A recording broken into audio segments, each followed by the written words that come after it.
In today's video, I am going to teach you how to set scale in AutoCAD layout and scale drawing in AutoCAD. By the end, you will know how to set a precise scale in a layout viewport. Lock it so nothing shifts, and center your drawing cleanly for plotting. First, switch over to the Layout tab. This is different from Model Space.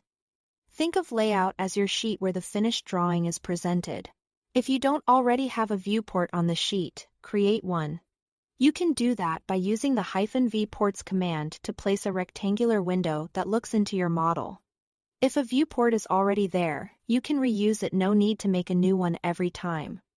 Next, click directly on the edge of the viewport to select it. You will see grips appear around the boundary.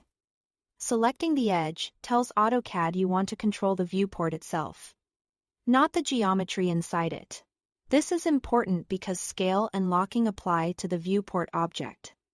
Now set the scale. Look down at the bottom right status bar and click the current scale value shown for the viewport. A list of standard scales will appear. Choose the one that matches your plotting needs, for example, metric ratios like 1:50 or architectural scales like 1/4 inches equals 1 feet 0 inches. Depending on your units, picking from the standard list helps you maintain accuracy and ensures dimensions will read correctly when printed. If the model looks too large or too small after picking a scale, don't zoom. You'll center it in a moment. Right next to the scale on the status bar, click the padlock icon so it shows as locked. This prevents accidental zooming or scaling changes, which is a common cause of off-scale prints. Consider this your safety switch once it's on. Your scale is protected now. Adjust the center.